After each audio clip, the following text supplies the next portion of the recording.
नमस्कार, जय हिंद। आप सभी का स्वागत है बच्चों। जैसा कि आज आपका all India NEET test number 13 का टेस्ट हुआ है और आप सब ने उसमें बहुत अच्छे से पार्टिसिपेट किया है। आज केमिस्ट्री का डिस्कशन लेकर हम लोग आपके साथ हैं। आज केमिस्ट्री के टेस्ट में सॉल्यूशन चैप्टर था और एल्कोहल फिनॉल ईथर, तो इसका आज के पेपर का डिस्कशन लेकर हम लोग आपके सामने हैं। फर्स्ट 25 क्वेश्चंस मैं करूंगा और अगले 25 क्वेश्चंस शिल्पा मैम करेंगी। तो अब आइए शुरू करते हैं आज के इस पेपर डिस्कशन को रिस्पेक्टेड सिंह सर की मुहिम के साथ कि अब पढ़ने का अधिकार सबको, डॉक्टर बनने का अधिकार भी सबको। आप सब जानते हो इस मिशन के तहत हर टेस्ट से ठीक पहले रैपिड फायर हो रहा है, पेपर डिस्कशन हो रहा है और सबसे ज़रूरी बातें जो भी नीट एग्ज़ाम के बारे में है वो सबसे पहले आप तक पहुंच रही हैं। तो चलिए शुरू करते हैं पेपर डिस्कशन को। सबसे पहला सवाल क्या कह रहा है? अ dilute solution basically means it contains. तो सोल्यूशन की जब बात आ गई तो सोल्यूट और सॉल्वेंट का सम तो हो ही गया, सोल्यूट और सॉल्वेंट का सम तो हो ही गया, ठीक है। अब यहां पे कह रहा है डाइल्यूट सोल्यूशन, इसका अर्थ क्या है? मूलतः इसका अर्थ क्या है? तो अगर हम जानते हैं कि सोल्यूट और सॉल्वेंट मिलके सोल्यूशन बना है, तो सोल्यूट के रिस्पेक्ट में या रिलेटिवली सॉल्वेंट जो है उसका अमाउंट क्या होना चाहिए? अधिक होना चाहिए, ठीक है। तो हम ये बोल सकते हैं रिलेटिवली लार्ज क्वांटिटी होनी चाहिए सॉल्वेंट की। तो अगर ऐसा है तो फिर डेफिनेटली वो डाइल्यूट सोल्यूशन है। तो देखिए क्या कह रहा है, पहला relatively a very large quantity of solute, गलत हो गया, ये डाइल्यूट सोल्यूशन का जिक्र हो रहा है ना यहाँ पर। Relatively a very large quantity of solvent, बिल्कुल ठीक। रिलेटिवली वर्ड जरूरी है, ध्यान रखिएगा। तो ये बिल्कुल सही हो गया आपका दूसरा शब्द ही, बिल्कुल दूसरा ऑप्शन ही सही हो गया बिल्कुल। Relatively a very small quantity of solvent गलत है, वेरी क्लोज क्वांटिटी गलत हो गया, ठीक। तो अगर सॉल्वेंट की क्वांटिटी तुलनात्मक अधिक है तो हम ये बोल सकते हैं कि वो डाइल्यूट सोल्यूशन का पार्ट है जब हम कंपेयर करते हैं सॉल्यूट और सॉल्वेंट को, ठीक। तो यहाँ पे सेकंड ऑप्शन के साथ हम लोग चले जाएंगे 51। क्वेश्चन नंबर 52 क्या कह रहा है? 10% glucose in water, it means in water by mass. तो 10% ग्लूकोज, सीधा सीधा अगर हम बात करते हैं तो हम बोल सकते हैं कि 10 gram glucose is present in 10 gram glucose is present in 100 gram solution by mass कह रहा है। अब ये जो सोल्यूशन बना है ये वाटर और ग्लूकोज से बना हुआ है, तो इसमें हम क्या बोल सकते हैं कि 10 ग्राम ग्लूकोज है और 90 ग्राम वाटर रहा होगा, 90 ग्राम वाटर रहा होगा। 10 ग्राम जो है वो ग्लूकोज है और 90 ग्राम क्या रहा होगा? वाटर रहा होगा। तो ये मिल के जो है ये फॉर्मेशन हो रहा है सोल्यूशन का। 10 gram glucose plus 100 gram water गलत बात है, 100 ग्राम तो सोल्यूशन था, ठीक। 10 gram glucose plus 90 gram water बिल्कुल सही, ये दोनों मिलके ही सोल्यूशन बन रहा है। 10 gram glucose plus 100 ml water गलत, 10 gram glucose plus 110 gram water गलत। तो यहाँ पे भी क्या हो रहा है? सेकेंड ऑप्शन के साथ हम लोग इसमें भी जा रहे हैं, सेकेंड ऑप्शन के साथ जाएंगे क्वेश्चन नंबर 52 में। देखिए जब भी परसेंटेज कंसंट्रेशन टर्म्स की बात आती है तो वहां पर आपको एक एक बात डिटेल में समझाई गई है ना। तो ये सोल्यूशन किसका था? 10 ग्राम ग्लूकोज और 90 ग्राम वाटर का। तो सेकेंड ऑप्शन। क्वेश्चन नंबर 53 क्या कह रहा है? Phenol is a weak acid than ethanol. तो जब हम फिनॉल की बात करते हैं तो phenol is a weak acid than ethanol. तो अगर हम फिनॉल को देखते हैं तो और इथेनॉल है यहां पर, तो अगर H प्लस हटाएंगे तो ये बन जाएगा फिनॉक्साइड आयन। क्या बन जाएगा? Phenoxide ion. तो फिनॉक्साइड आयन जो है वो रेजोनेंस स्टेबलाइज होता है, ठीक है ना। कैसा होता है, रेजोनेंस स्टेबलाइज होता है। तो फिनॉक्साइड आयन है ये, कैसा है ये आयन, फिनॉक्साइड आयन। तो ये रेजोनेंस स्टेबलाइज है, तो ये जो है ये वीक एसिड नहीं होगा, स्ट्रॉन्ग एसिड हो जाएगा इथेनॉल की तुलना में। कैसा हो जाएगा, स्ट्रॉन्ग एसिड हो जाएगा इथेनॉल की तुलना में। तो यहाँ पे वीक दिया या स्ट्रॉन्ग होना चाहिए, तो ये तो गलत हो गया assertion. Phenoxide ion is more basic than ethoxide ion. तो अगर आपसे ये कह रहा है कि फिनॉक्साइड आयन जो है वो phenoxide ion is more basic than ethoxide ion, तो ये बात भी जो है ये गलत हो जाएगी। कैसे इसको समझ, ये लेस होना चाहिए यहाँ, है ना, ये भी गलत हो जाएगी। देखिए इसको कैसे हम लोग कर सकते हैं। फिनॉक्स अगर हम जानते हैं इन दोनों के कंपेयर में, अभी आपने देखा कि फिनॉल कैसा है, एसिडिक स्ट्रेंथ की मैं बात कर रहा हूं, तो आपने बोला कि फिनॉल जो है स्ट्रॉन्गर एसिड है ना, इथेनॉल की तुलना में। कोई दिक्कत तो नहीं किसी को इसमें, ठीक। अभी हम लोगों ने देखा क्योंकि इसमें फिनॉक्साइड आयन बनता है। अब रीजन कह रहा था, अब यहां पर अगर ये स्ट्रॉन्ग एसिड है, इसकी तुलना में ये स्ट्रॉन्ग है, तो ये वीक हो गया। तो अगर इससे H+ हटाएंगे, है ना, H+ अगर हम हटाएंगे तो इसका बन जाएगा कॉन्जुगेट बेस। तो ये जो फिनॉक्साइड बनेगा ये कैसा हो जाएगा, ये फिनॉक्साइड इसका ये हो जाएगा वीक। स्ट्रॉन्ग एसिड का जो कॉन्जुगेट बेस होता है वो कैसा होता है, वीक होता है, ठीक है ना। तो ये वीक बेस हो जाएगा, ये कैसा हो जाएगा, ये वीक बेस हो जाएगा WB। और ये वीक एसिड था तो इससे H+ हटाएंगे तो ये एल्कोक्साइड आ जाएगा, है ना, एथॉक्साइड। तो यहां पर अगर हम देख रहे हैं तो ये वीक से H+ हटाएंगे, कॉन्जुगेट एसिड और कॉन्जुगेट बेस थ्योरी लगा रहे हैं, है ना। तो वीक एसिड के लिए कैसा हो जाएगा, Sb हो जाएगा, स्ट्रॉन्ग बेस हो जाएगा। तो अब देखिए क्या कह रहा है, phenoxide ion is more basic than ethoxide. गलत बात, ये होना चाहिए यहाँ पे लेस बेसिक। क्या होना चाहिए, लेस बेसिक होना चाहिए। तो ये भी गलत हो गया, असर्शन भी गलत हो गया, रीजन भी गलत हो गया। फिर से समझ लीजिए, फिनॉल कैसा एसिड है, वीक एसिड है, गलत बात, स्ट्रॉन्गर एसिड है। क्यों, क्योंकि यहाँ पर फिनॉक्साइड आयन है जो बन रहा है H+ हटने के बाद, जो कि रेजोनेंस स्टेबलाइज है, ठीक। तो फिनॉल जो है वो स्ट्रॉन्गर एसिड है। दूसरी बात, phenoxide ion is more basic than ethoxide ion. इसको करने के लिए हमने पहले वाले असर्शन का सहारा लिया, हमने लिखा फिनॉल को, हमने लिखा एथेनॉल को। फिनॉल स्ट्रॉन्गर एसिड था इसकी तुलना में, तो इसका जो कॉन्जुगेट बेस होगा वो कैसा होगा, वीक होगा। वाइस वर्सा चलता है, अगर स्ट्रॉन्ग है तो उसका कॉन्जुगेट क्या होगा, वीक होगा। तो स्ट्रॉन्ग का ये हो गया वीक बेस, और ये वीक एसिड था तो इसका स्ट्रॉन्ग बेस हो गया। तो अभी अब इसमें बताइए बेसिक ज्यादा कौन है, ये वाला, है ना, इथॉक्साइड आयन ज्यादा बेसिक है। और इसमें क्या लिखा है, फिनॉक्साइड आयन। तो ये तो गलत हो गया। तो असर्शन भी गलत, रीजन भी गलत, दोनों गलत हैं। चौथे ऑप्शन के साथ हम जाएंगे क्वेश्चन नंबर 54 में, 53 में, क्वेश्चन नंबर 53 में फोर्थ ऑप्शन। क्वेश्चन नंबर 54 क्या कह रहा है, pKa of phenol is lower than of ethanoic acid. तो अगर हम आपसे बात करते हैं इथेनोइक एसिड की, तो OH है यहां पर, और ये फिनॉल है, और CH3COOH ये इथेनोइक एसिड है।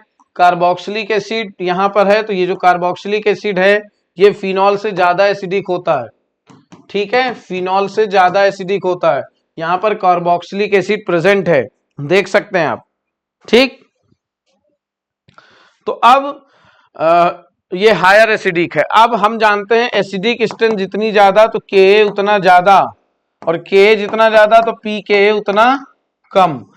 तो जो एसिडिक ज्यादा है उसके लिए pKa कम होगा।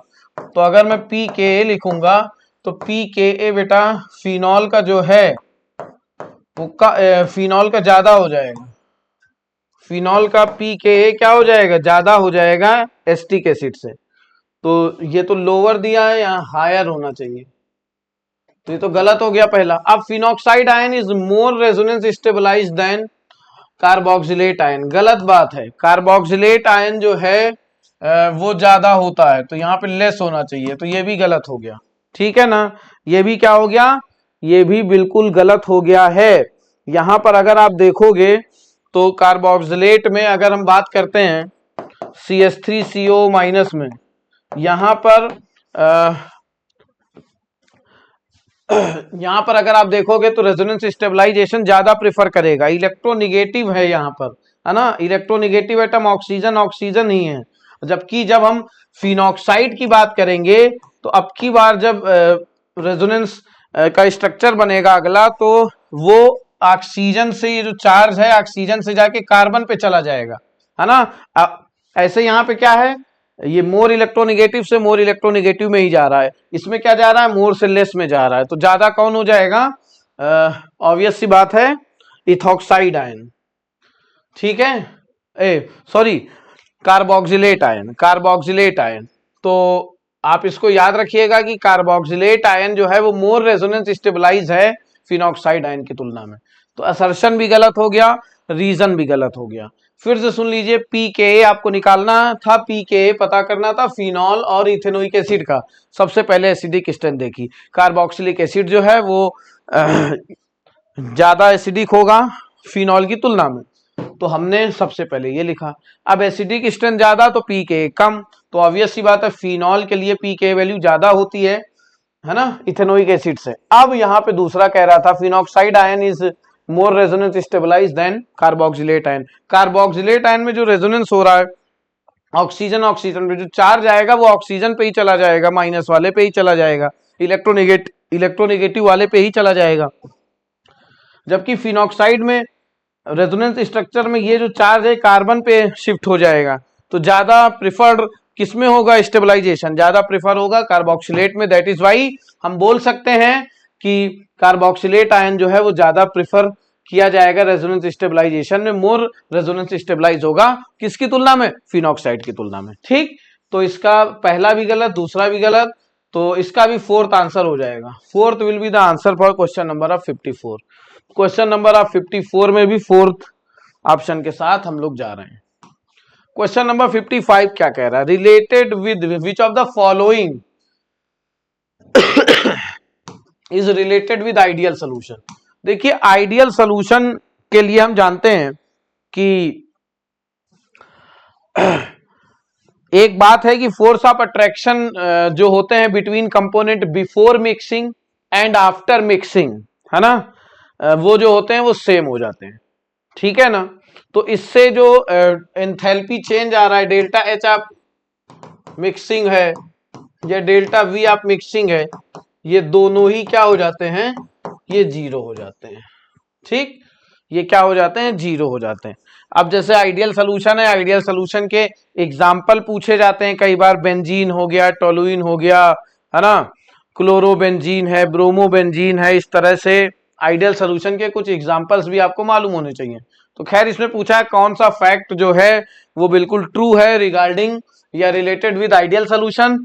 तो डेल्टा एच ऑफ मिक्सचर बराबर zero, delta we of mixture बराबर जीरो, सिंपल सवाल था, 55 का पहला हो जाएगा।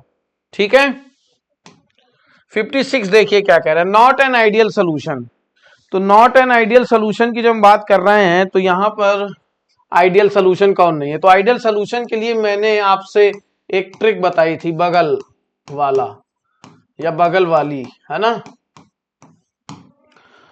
इसको देख के आपके मतलब क्वेश्चंस हो जाते हैं आइडियल सोल्यूशन वाले। तो आइडियल सोल्यूशन के लिए ये बात हो, अब यहाँ पे कह रहा है कौन सा आइडियल सोल्यूशन नहीं है, एसीटोन और क्लोरोफॉर्म। तो क्लोरोफॉर्म आ गया यहाँ पर, है ना, और एसीटोन, ये निगेटिव डेविएशन का एग्जांपल्स हैं। बेंजीन और टोलुइन, बेंजीन और टोलुइन ध्यान से देखिए, बेंजीन रिंग थी ये, अब इसी बेंजीन रिंग में एक CH3 ग्रुप आ गया तो ये टोलुइन बन गया, तो ये इसके जस्ट बगल वाला मेंबर है। तो ये कैसा सोल्यूशन है, आइडियल सोल्यूशन है, बिल्कुल ठीक बात है। देखो इथेन दोनों में कॉमन है, ये है ब्रोमो इथेन, ये है क्लोरो इथेन। तो Cl हम लोग जानते हैं Cl के नीचे क्या होता है, Br, तो Cl के बगल में ही तो है ना, है कि नहीं। तो ये भी कैसा हो गया, आइडियल हो गया। ये भी कैसा था बेटा, आइडियल हो गया। एन हेक्सेन, ये हेक्स है, ये हेप्ट है, 6 के बगल में ही तो 7 होता है, तो ये भी कैसा हो गया, आइडियल हो गया। तो पहला वाला सिर्फ नॉन आइडियल है, बाकी तीनों आइडियल हैं।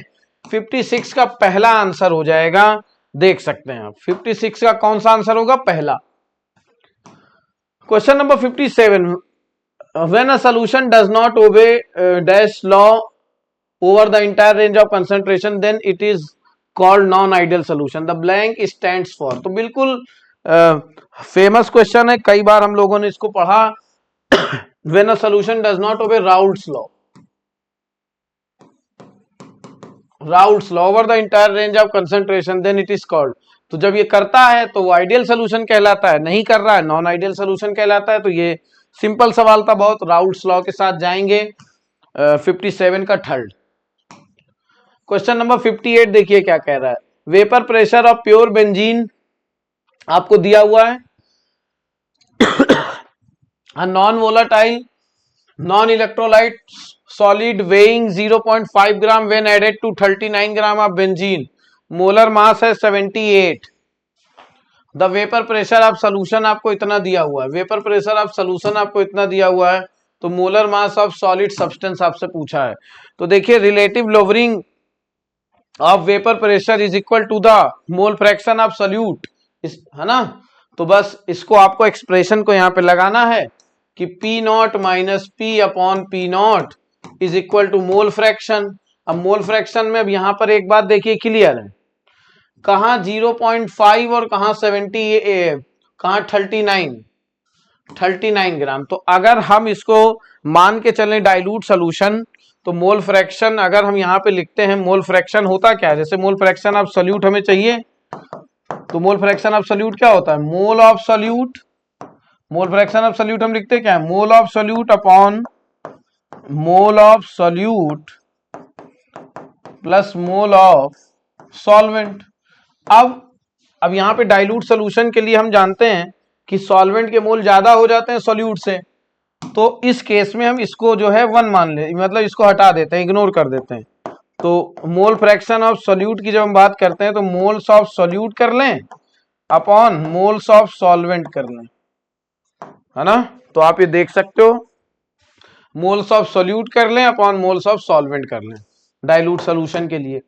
तो यहां पे हमने लिखा moles of solute upon moles of solvent. अब आप देख सकते हैं यहां पे आपको फॉर्मूला लगा देना है. आइए लगा लेते हैं फॉर्मूला.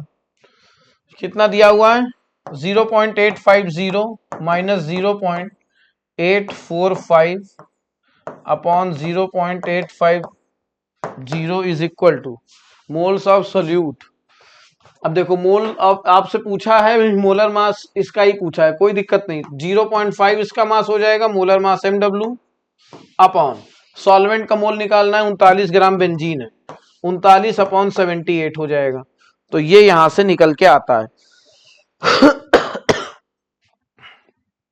ये ऊपर चला जाएगा तो 0.850 माइनस 0.850 और 0.850 is equal to 0.5 into 78 MW into 39 हो जाएगा, है ना. तो अब यहां से अगर हम इसको देखेंगे तो ये तो कैंसिल हो गया, 39 से 39, और यहां से ये जो आता है 0.05, है ना, 0.005 आएगा. 0.005 अपॉन 0.850 आ गया, और ये हो जाएगा. अब देखो ये यहां पे ध्यान से समझने वाला, 78 इंटू 0.5 क्या हुआ 39, तो 39 से 39 कट गया, तो ये तो 1 अपॉन MW हो जाएगा. यहां से MW सॉल्व होता है जब, तो हम ये बोलते हैं 170 आता है यहां से सॉल्व होके. कितना आ जाता है, M का जो वैल्यू आता है यहां से सॉल्व होके, मैं लिख दे रहा हूं, यहां से MW सॉल्व होके आता है 170. MW सॉल्व होके कितना आता है, यहां से 170 आ जाता है. देख लीजिए बहुत ही सिंपल सवाल था, बहुत ही सिंपल सवाल. MW यहां से सॉल्व होके 170 आ जाता है. ठीक, 0.850 था अपने पास में, उसमें 0.05 से अगर हम डिवाइड करेंगे तो कितना आ जाता है, 170 आ जाता है. तो NCERT का सवाल है, और उम्मीद है आपका ये सवाल बिल्कुल सही हुआ होगा.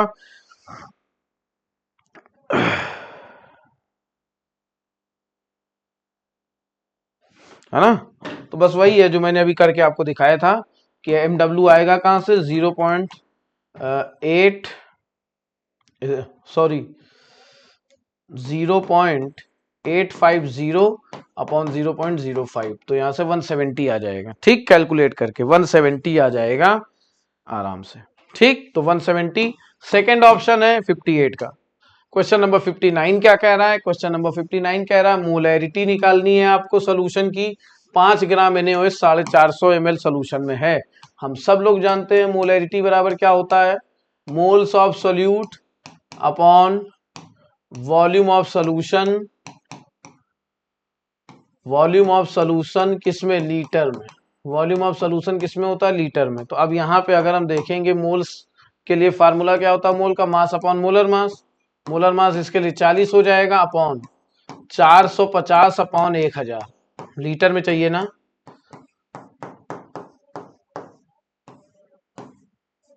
40 इंटू 450, तो ये सॉल्व होके कितना आता है? 0.278 m। तो यही आ जाएगा आंसर आपका सॉल्व होगा। ठीक है, अब आप इसको सिंप्लीफाई भी कर सकते हैं। देखिए कैसे, 0 से 0 कटा, 0 से 0 कटा, तो ये हुआ क्या? 50 अपॉन 180, है ना। 50 अपॉन 180, फिर 0 से 0 कट गया तो 5/18 हो गया। अब 5/18 अगर हम देखेंगे तो ये ऑब्वियस सी बात है, 0 पॉइंट, अब ये हुआ यहाँ 0 आ जाएगा, है ना। 0 आया तो फिर ये हो गया 52, तो 0.2 से एक ही ऑप्शन अपने पास नजर आ रहा है, 0.278, है ना। देख लीजिए। ठीक, एनसीईआरटी का फिर से एग्जांपल है, क्वेश्चन नंबर 59 का आंसर हो जाएगा फर्स्ट 0.278 मोल पर डेसीमीटर क्यूब।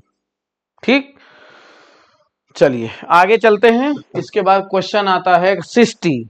तो क्वेश्चन नंबर 60 क्या कह रहा है देख लेते हैं। मोलैलिटी पूछ रहा है, calculate the molality of 2.5 gram of ethanoic acid in 75 gram of benzene.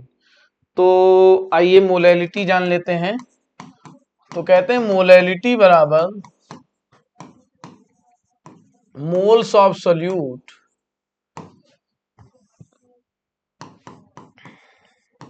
KG of solvent.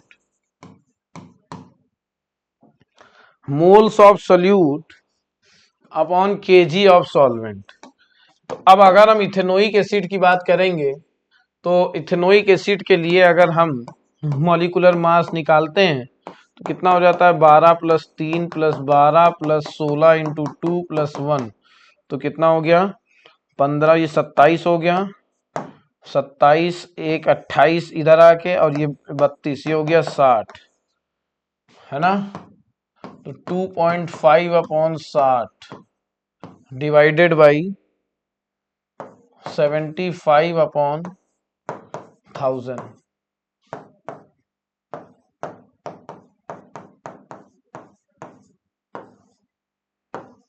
Sixty into 75, है ना। तो अब इसको आप देखोगे तो ये हो जाएगा 250। ठीक है ना, कितना हो गया? 250। तो 250 अपॉन 60 इंटू 75। अब देखो ये इससे कट गया, 25 अपॉन 6 इंटू 75, तो ये हो गया 3, तो ये 1/18 हो रहा है ना। नहीं, इतना नहीं आएगा कैलकुलेशन में, कुछ हम लोगों ने ये 60 आ रहा था, 60 और ये 75, ये ऊपर चला गया, ये 250 आ गया। अब ये हमने काटा 25, ठीक है। सिर्फ कैलकुलेशन है, एक बार देख लेते हैं हम लोग। अरे पहले हम लोगों ने मालूम है क्या कर दिया, हम लोग ने मोलैलिटी निकालनी थी। चलिए फिर से एक बार कैलकुलेशन करते हैं। यहाँ पे कैलकुलेशन एक बार फिर से करनी है, मोलैलिटी निकालनी है। तो मोलैलिटी का formula moles of solute upon KG of solvent. यहाँ पे सॉल्वेंट 75 ग्राम बेंजीन दिया हुआ है ना। तो कैलकुलेशन का ही कोई खेल हो गया है। सबसे पहले 1/1 हम मोल्स निकालते हैं।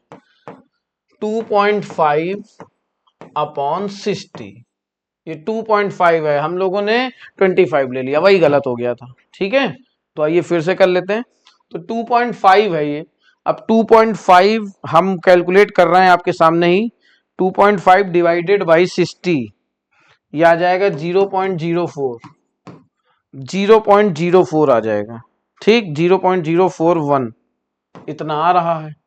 अब मोलैलिटी निकालनी है, तो मोलैलिटी बराबर 0.041 अपॉन केजी ऑफ सॉल्वेंट, तो 75 अपॉन 1000, 0.041 इंटू 1000 और 75। अब इसमें ये जो आया है, इसमें 1000 से मल्टीप्लिकेशन कराते हैं, ये आ जाएगा 41.66 अपॉन कर दें 75 से, 75 से डिवाइड कर दें तो ये आएगा 0.55,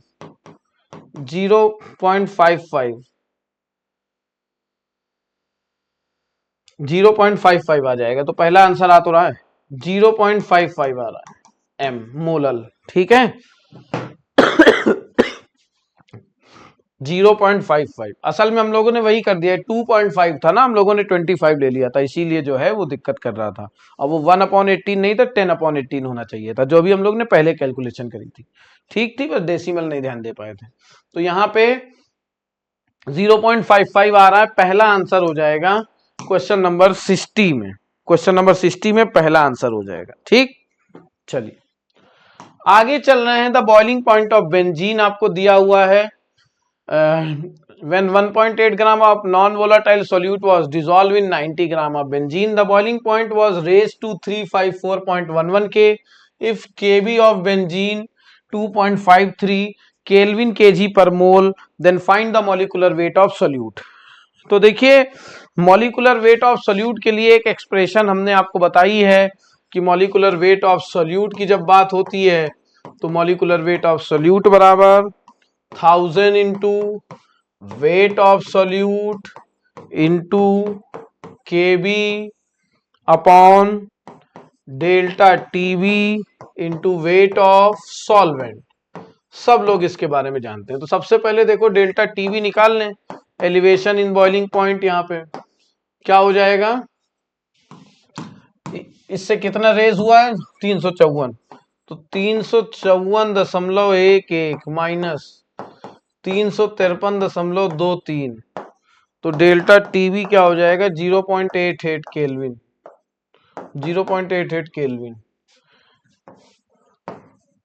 तो ये 1000 इंटू वेट ऑफ सल्यूट देखो कितना दिया है भैया 1.8 ग्राम इंटू केबी की वैल्यू कितनी दी हुई है 2.53 अपॉन डेल्टा टीबी कितना दिया है 0.88 इंटू डब्ल्यू ऑफ सॉल्वेंट कितना दिया है 90 ग्राम। तो अब इसको सॉल्व करना है, तो इसको आइए हम लोग देख लेते हैं। इसको जब हम लोग सॉल्व करेंगे तो सबसे पहले हम इसको क्या लिख सकते हैं 253 MW अगर मैं लिखूं तो 253 लिख सकते हैं ना भाई। 2.53 इंटू 1000, 2.53 इंटू 1000, तो ये हो गया 2530 इंटू 1.8 है ना, इंटू 1.8, तो ये कितना आ रहा है 4554। और अपॉन में देखिए क्या था 0.88 इंटू 90, 0.88 इंटू 90, 0.88 इंटू 90, तो ये है 79.2, 79.2। तो अगर हम 4554 को डिवाइड कर दें 79.2 से तो आंसर आ जाएगा 57.5।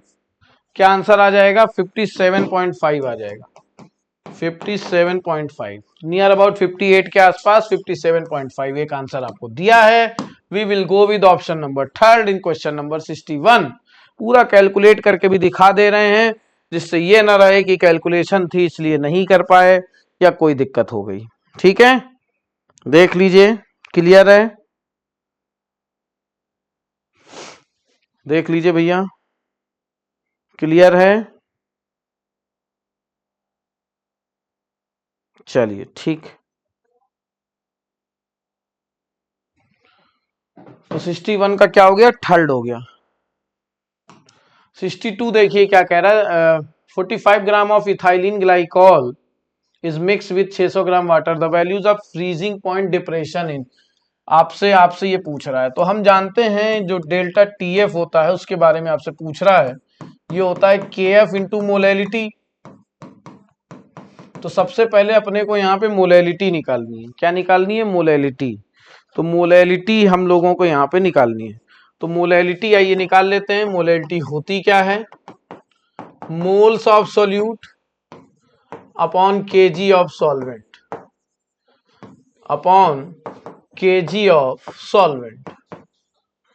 तो ये देखिए मोल के लिए क्या हो जाएगा, मास अपॉन मोलर मास। तो ये 45 ग्राम दिया है ना। और ये देखो ये 32 और 24, 56 और 6 62 हो जाएगा, इसका मॉलिक्यूलर मास 62 हो गया। और हमें केजी में चाहिए, 1000 से डिवाइड करना पड़ेगा। बेटा जब इसको सॉल्व करते हैं तो ये 1.2 आता है, मोलैलिटी कितनी आती है, 1.2 m आती है, आप निकाल लिए होंगे। ठीक, अब देखो डेल्टा टीएफ आपसे क्या पूछ रहा है, तो के एफ इंटू एम। अब के एफ की वैल्यू देखो कितनी दी है, 1.86 इंटू 1.2। तो 1.86 इंटू 1.2 की जब हम बात करेंगे तो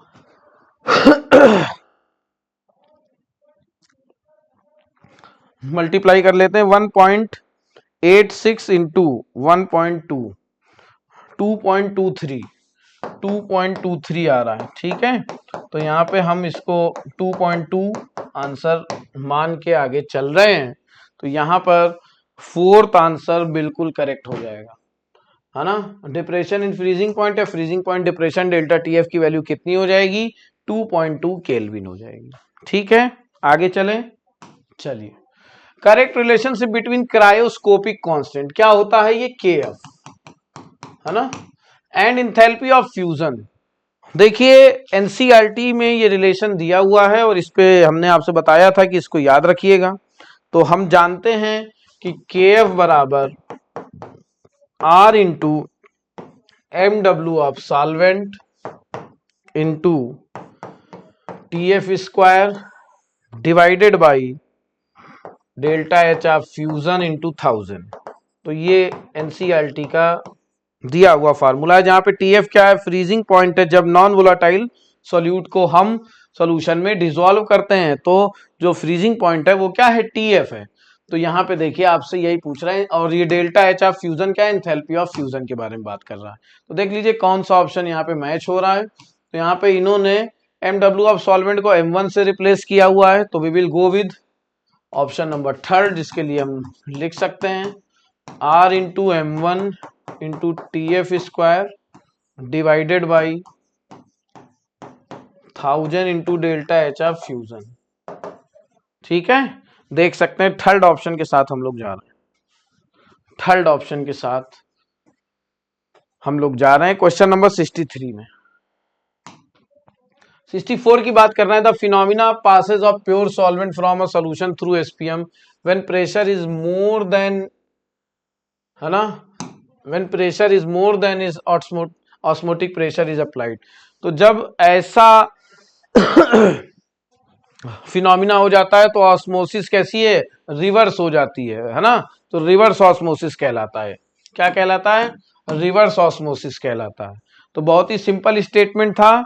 और देखिए हमने आपसे कहा भी था कि थ्योरी जो है वो अक्सर आपसे पूछी जा सकती है, क्योंकि थ्योरी के क्वेश्चन जो हैं वो फिक्स हैं और वो आएंगे ही आएंगे। और जब ऐसा कुछ होता है तो ये मान के चलिए कि आमतौर पे गलतियां होने की संभावना बहुत ज्यादा रहती है जब थ्योरी का पोर्शन थोड़ा सा बढ़ जाता है। इसीलिए आपने देखा होगा इस पेपर में आपको थोड़ा सा जो थ्योरी का पोर्शन है वो अभी मिलेगा, और भी अभी मिलेगा, आगे वाले क्वेश्चंस में भी आपको ये बात देखने को मिलेगी। तो देखिए जो ऑस्मोसिस की डायरेक्शन है वो रिवर्स हो जाती है, ठीक है ना, जब जो प्रेशर है ऑस्मोटिक प्रेशर से ज्यादा हो जाता है जो सोल्यूशन पे लगाया जाता है, ठीक। तो जो प्योर सॉल्वेंट होता है वो out of the solution flow करता है एसपीएम के थ्रू, और यही फिनोमिना रिवर्स ऑस्मोसिस जो है वो कहलाता है, ठीक। Reverse osmosis, second option. Question number, यहां पर अगर हम बात कर रहे हैं 65 की, मैचिंग की बात हो रही है, आइसोटोनिक सोल्यूशन। तो आइसोटोनिक, आइसो माने सेम होता है ना। तो solution having osmotic pressure equal to that of given solution. हाँ, जब दोनों के जो प्रेशर की वैल्यूज हैं जब सेम हो जाती हैं तो वो आइसोटोनिक सोल्यूशन कहलाता है। पहला बिल्कुल सही है। हाइपरटोनिक में solution having higher osmotic pressure than of given solution होता है। हाइपर शब्द ज्यादा होता है इसके लिए, है ना। तो देखो दिया भी है हायर ऑस्मोटिक प्रेशर, तो बिल्कुल ठीक बात है। हाइपो ये हो जाएगा कम के लिए।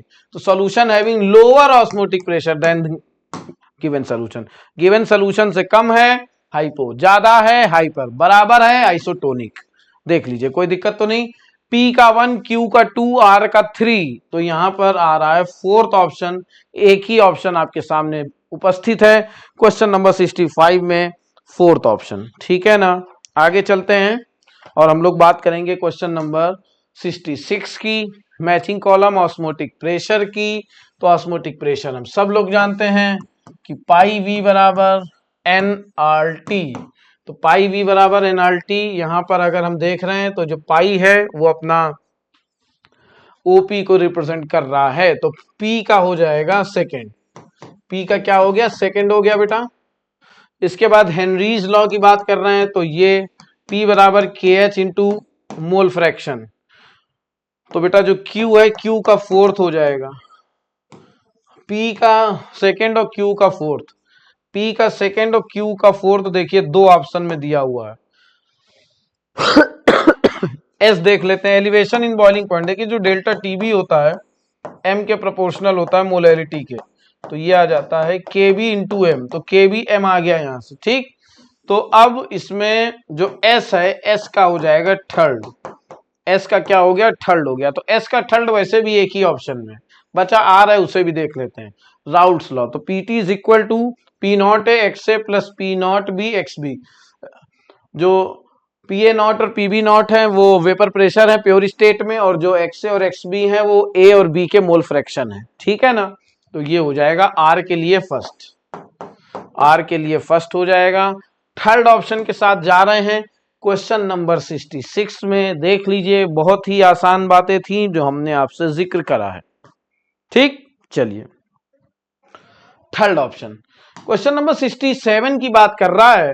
At the same temperature different gases have different values of के एच। बिल्कुल जो है वो ठीक बात है ना। एनसीईआरटी की टेबल इसकी गवाह है, और कहते हैं कि जो टेम्परेचर अगर आपका सेम भी है, गैसेस अलग हैं, तो उनके लिए इनकी जो वैल्यू होती है वो क्या होती है, वो बिल्कुल डिफरेंट होती है ना, हेनरीज लॉ के लिए। और मैंने ये भी कहा था टेम्परेचर बढ़ाएंगे तो के एच की वैल्यू बढ़ती चली जाएगी। जैसे 293 केल्विन पर, 213 O2 के लिए मैं बात कर लूं, O2 के लिए 293 केल्विन पर जो के एच की वैल्यू है वो लगभग जो है वो 35 के आसपास होती है, 34.8, लगभग 35 के आसपास होती है। अब इसी टेम्परेचर पर अगर आप देखोगे N2 के लिए जो वैल्यू है वो 76.5 होती है, 76.48 होती है N2 के लिए इसी पर, है ना। तो ये जो है Henrys at the same temperature different gases have different values of के एच। तो ये बात सही है। पेज नंबर 8 में ये पूरी टेबल दी हुई है। जैसे जैसे टेम्परेचर बढ़ाएंगे तो के एच की वैल्यू भी बढ़ती चली जाएगी। इसी O2 को अगर हम 303 केल्विन में देखते हैं तो ये 47 के आसपास इसकी वैल्यू हो जाती है, 34.8 से बढ़कर। तो ये बात भी निकल के यहां से आती है। तो मुझे उम्मीद है कि आपको असर्शन क्लियर हो गया होगा।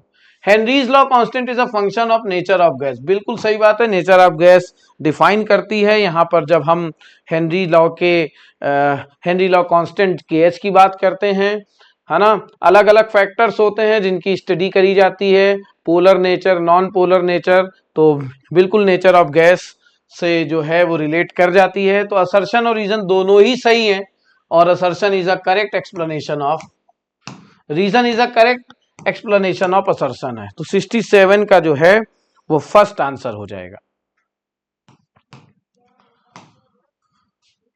विच of the following statement is not correct about methanol?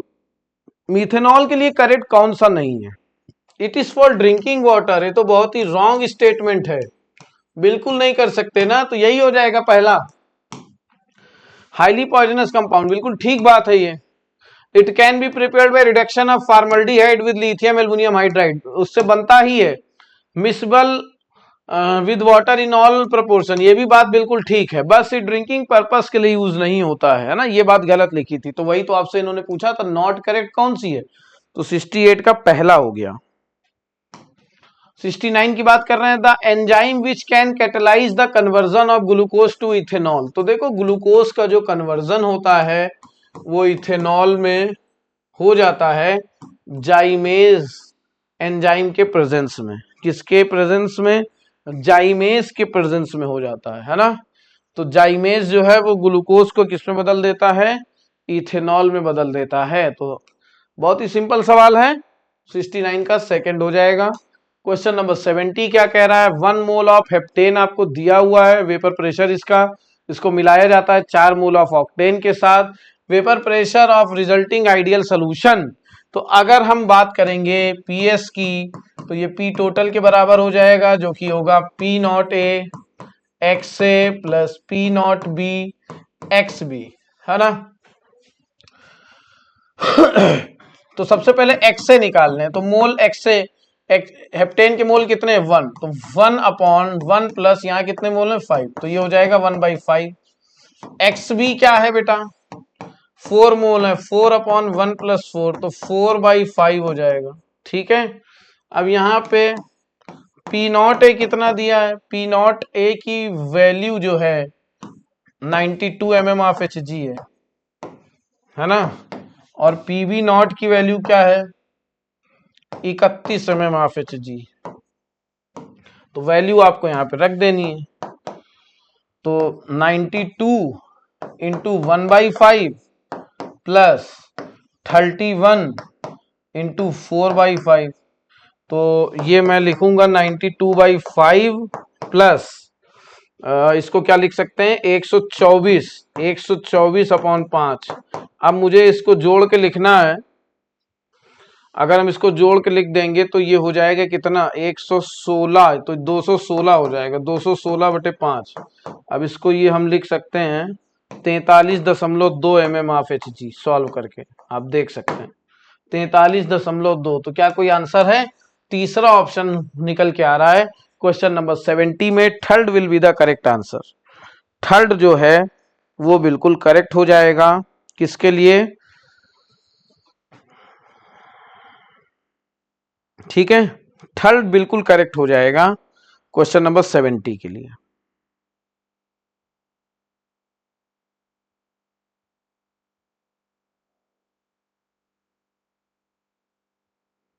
चलिए ठीक है।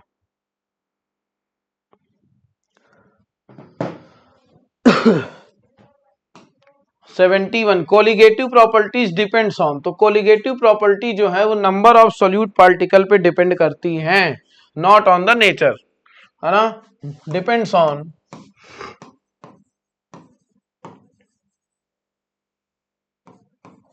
Number of solute particles. किस पे डिपेंड करती है? Number of solute particles in the solution. तो number of solute particle in the solution, second option. बहुत ही सिंपल सवाल है, बेसिक है, अगर आपने नहीं पढ़ा है तो आप गलत ही होना है ये, है ना। सबसे पहले यही हमने आपको बताया। The values of went of factor for KCl NaCl and K2SO4। तो KCl के लिए K प्लस और Cl माइनस में आयनाइज होगा, तो ये आई की वैल्यू इसके लिए जो ये वेंट ऑफ फैक्टर है ये हो जाएगी क्या 2। NaCl के लिए भी Na प्लस और Cl माइनस है तो वैल्यू हो जाएगी 2। इसमें 2K प्लस और सल्फेट है तो ये 2 इधर है एक इधर है, वैल्यू हो जाएगी 3। तो 2,2,3 2,2,3 के साथ जाएंगे 72 का सेकंड हो जाएगा। क्या हो जाएगा 72 का सेकंड हो जाएगा। ठीक है, चलिए आगे चलेंगे। Question number 73। KH की वैल्यू आपको दी हुई है, आपसे कह रहा है KH की वैल्यू आपको दी हुई है, आपसे arrange these gases in the order of their increasing solubility. तो इंक्रीजिंग सॉल्युबिलिटी के लिए देखिए जो हम स्टेटमेंट और जो रिलेशन जानते हैं वो KH टेम्परेचर के डायरेक्टली प्रोपोर्शनल होता है और इनवर्सली प्रोपोर्शनल हो जाता है सॉल्युबिलिटी के। तो एक बात तो क्लियर यहाँ से निकल कर आ रही है कि अगर KH की वैल्यू ज्यादा होगी तो ऑब्वियस सी बात है सॉल्युबिलिटी जो है सॉल्युबिलिटी बिल्कुल कम हो जाएगी। ठीक, तो यहाँ पर अगर इंक्रीजिंग के लिए कह रहा है तो KH जिसके लिए सबसे ज्यादा होगा सॉल्युबिलिटी उसकी सबसे कम होगी। तो सबसे पहले KH का ऑर्डर मैं लिख लूं। KH आपको दिया हुआ है तो KH सबसे कम किसके लिए है या KH सबसे ज्यादा किसके लिए? अगर देखा जाए तो KH सबसे ज्यादा आर्गन के लिए है, आर्गन के लिए सबसे ज्यादा KH है। इसके बाद किसके लिए है? इसके बाद बेटा दूसरे नंबर पे आ रहा है CO2, CO2 के लिए। इसके बाद इसके लिए तो सबसे कम है CH4 हो गया, फिर आखिरी में HCHO हो गया। तो इस तरह से आप ये देख सकते हो। तो अब आपसे यहाँ पर सॉल्युबिलिटी की बात कह रहा है तो सॉल्युबिलिटी के लिए आपको एरो जो है उल्टे कर देने चाहिए। आर्गन, फिर CO2, फिर CH4 और फिर सबसे ज्यादा HCHO। HCHO फॉर्मल्डिहाइड की बात हो जाएगी। सबसे ज्यादा और सबसे कम कौन? आर्गन। तो यहाँ पे ऑप्शन कौन सा हो जाएगा? Third option will be the correct. यही मैच हो रहा। क्वेश्चन नंबर 74 क्या कह रहा है? Which of the following reagent will carry out the reaction. Alkene का हाइड्रेशन हो रहा है और एल्कोहल का फॉर्मेशन हो रहा है। ध्यान से देखिए, hydration of alkene gives formation of alcohol की बात ये कर रहा है आपसे, है ना। अब ऐसे केस में जरा ध्यान से देखिए ये एल्कोहल कैसा बन रहा है। 1 डिग्री बन रहा है, 1 डिग्री बन रहा है। तो 1 डिग्री हम आपको एक एक करके ये सारे ऑप्शन के बारे में बताना चाह रहे हैं। ठीक है, H2O का एडिशन हो रहा है प्रेजेंस ऑफ H2SO4 में, तो ये फॉलो करता है Markovnikov rule, MKR Markovnikov rule. अब जब ये फॉलो करेगा तो निगेटिव पार्ट कहाँ जाता है वाटर का? भाई H प्लस OH माइनस हुआ तो निगेटिव पार्ट कहाँ जाएगा? स्टेबल कार्बोकैटायन में। यहाँ पे देखो कौन सा स्टेबल है, ये देख लीजिए भाई। मार्कोनिकॉफ में क्या होता है? अनसिमेट्रिकल एल्कीन में जो HX का निगेटिव पार्ट होता है ना, वो कहाँ पे जाता है? उस अनसिमेट्रिकल एल्कीन के कार्बन में जहां हाइड्रोजन कम होते हैं। तो ये बनना चाहिए यहाँ पे OH यहाँ पर आना चाहिए ना, OH यहाँ पे आना चाहिए, मतलब एक कार्बोकैटायन होना चाहिए। 2 डिग्री बनना चाहिए, है ना। 2 डिग्री क्या बन रहा है? नहीं बन रहा है, तो ये तो गलत हो गया पहला। अब देखिए क्या कह रहा है, B2S6THF मतलब HBO रिएक्शन, हाइड्रोबोरेशन ऑक्सीडेशन की बात कर रहा है। तो ये एंटी मार्कोनिकॉफ करता है। ये क्या करता है? एंटी मार्कोनिकॉफ रूल करता है। तो अब एंटी मार्कोनिकॉफ में इसके अपोजिट निगेटिव पार्ट कहां जाएगा? जहां ज्यादा होंगे। तो आप अगर ध्यान से देखोगे HBO, है ना, निगेटिव पार्ट कहां जाएगा? जहां ज्यादा होंगे। तो ये हो गया CH3, ये हो गया CH2, ये हो गया CH2OH। तो ये बेटा ये 1 डिग्री बन रहा है, यही आपसे पूछा है। तो एंटी मार्कोनिकॉफ रूल के थ्रू एडिशन इसका हो रहा था। आंसर क्या हो जाएगा? आंसर हो जाएगा सेकंड, क्वेश्चन नंबर 74 का। अब देखिए नीचे वाला जो आपको दिया हुआ है वो भी ऑक्सीमर्क्यूरेशन ड्यूमर्क्यूरेशन का पार्ट है। तो उसमें भी मार्कोनिकॉफ रूल लगेगा। उसमें भी क्या लगेगा? मार्कोनिकॉफ रूल लगेगा। तो मार्कोनिकॉफ रूल लगता है तो इसमें भी MR लग जाएगा, MKR मार्कोनिकॉफ रूल। और इसमें भी देखो 2 डिग्री बनेगा क्योंकि निगेटिव पार्ट OH माइनस कहाँ जाएगा, इस वाले कार्बन पे, क्योंकि यहाँ हाइड्रोजन कम है। तो ये तो 1 डिग्री बना रहा है ना, 1 डिग्री वाला। तो 1 डिग्री सिर्फ किस में बन रहा है, एंटी मार्कोनिकॉफ में बन रहा है, जो HBO रिएक्शन के थ्रू हो रहा है। ठीक है ना, तो आप ये देख सकते हो यहाँ पर सेकंड ऑप्शन हो गया क्वेश्चन नंबर 74 में। मुझे उम्मीद है आपको समझ में आ गया होगा। क्वेश्चन नंबर 75 देखिए क्या कह रहा है।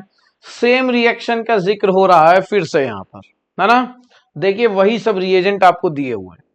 अब की बार देखिए, अगर मैं H प्लस OH माइनस लिखता हूं तो कह रहा है Y क्या होगा आपको बताना है। अब की बार ये अल्कोहल देखो कैसा बन रहा है, यहाँ पर OH ये गया है 2 डिग्री वाले में, किस में गया है, ये 2 डिग्री वाले में गया है, अर्थात ये प्लस रहा ये माइनस रहा, तो निगेटिव पार्ट किस में गया, जहां हाइड्रोजन कम है, मतलब ये मार्कोनिकॉफ रूल को फॉलो कर रहा है। ठीक है, मार्कोनिकॉफ रूल को ये जो है ये फॉलो कर रहा है। अच्छा H2SO4 वाले में भी तो फॉलो करता है सर, तो पहला ऑप्शन क्यों नहीं हुआ। देखिए पहला ऑप्शन इसलिए नहीं हुआ कि अगर हम इसको ले लेते, अगर हम इसके थ्रू एल्कोहल बना रहे थे तो यहां पे MKR होता है, MKR, लेकिन यहां पे विद रीअरेंजमेंट हो जाता है, विद रीअरेंजमेंट हो जाता है, क्या हो जाता है, विद रीअरेंजमेंट हो जाता है। लेकिन यहां पर तो MKR लग रहा है मार्कोनिकॉफ रूल, लेकिन विदाउट रीअरेंजमेंट होता है। कैसा होता है, विदाउट रीअरेंजमेंट होता है। तो यहां पर फिर ऐसा थोड़ी नहीं कि सबसे ज्यादा सेकेंडरी वाला स्टेबल है, यहाँ पे तो देखो क्वाटरनरी वाला भी है, तो एक CH3 ग्रुप की शिफ्टिंग इधर हो जाती अगर हम H2SO4 और वाटर को ले लेते हाइड्रेशन कराते समय। तो हाइड्रेशन अगर हम कराते तो इसमें जो है वो रीअरेंजमेंट हो जाता, तो इसमें यहाँ पे रीअरेंजमेंट नहीं हो रहा है, यहाँ पर विदाउट रीअरेंजमेंट मार्कोनी का रूल लग रहा है। तो विदाउट रीअरेंजमेंट मार्कोनी का रूल ये सिर्फ किस में लगेगा, ऑक्सीमर्क्यूरेशन डीमर्क्यूरेशन, जो कि थर्ड ऑप्शन में आपको दिया हुआ है। अब B2S6 आपसे अभी मैंने बताया ये एंटी मार्कोनी का रूल होता है, तो ये तो बन ही नहीं रहा है, निगेटिव पार्ट जाना चाहिए था CH2 में, अगर ये इधर बनना था, तो ये तो बन ही नहीं रहा है। तो यहाँ पे थर्ड ऑप्शन गलत सही हो जाएगा, फर्स्ट और सेकंड ऑप्शन गलत हो जाएंगे। फिर से मैं बोल रहा हूं, फर्स्ट और थर्ड दोनों में मार्कोनिक ऑफ लग रहा है, और जब दोनों में लग रहा है तो हमें याद रखना है, अब इसमें रीअरेंजमेंट नहीं हो रहा है प्रोडक्ट में, ये सेकेंडरी वाला है, क्योंकि स्टेबल क्वाटरनरी भी बन सकता था लेकिन हमने वो नहीं लिया, मतलब रीअरेंजमेंट नहीं हो रहा है, मतलब ऑक्सीमर्क्यूरेशन डीमर्क्यूरेशन की बात हो रही है। अगर H2SO4 H2O लेते तो रीअरेंजमेंट हो जाता, और रीअरेंजमेंट हो जाता तो फिर ये सेकेंडरी वाला ना बनता, फिर बनता OH यहां आता और CH3 इधर चला जाता। ठीक है, तो ये बात क्लियर हो गई होगी आपको। यहां तक फर्स्ट 25 क्वेश्चन का डिस्कशन आपने किया हमारे साथ, और इसके आगे का जो अगले क्वेश्चंस होंगे उनका डिस्कशन आप करिए आगे मैम के साथ। फिलहाल इतना ही रख रहे हैं, मुलाकात करेंगे अगले सेशन में किसी नए रैपिड फायर के साथ, पेपर डिस्कशन के साथ। फिलहाल आज के लिए इतना ही, थैंक यू सो मच, जय हिंद।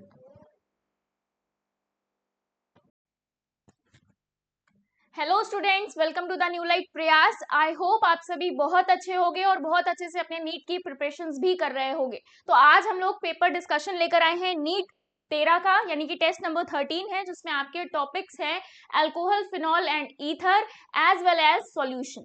ठीक है, तो यहाँ पर जो स्टार्टिंग के क्वेश्चंस थे 51 to 75 आपको स्वप्निल सर ने डिस्कशन करवाए हैं। आगे के जो क्वेश्चंस हैं यानी कि 76 to 100 आपको उनका डिस्कशन मैं करवाने वाली हूँ।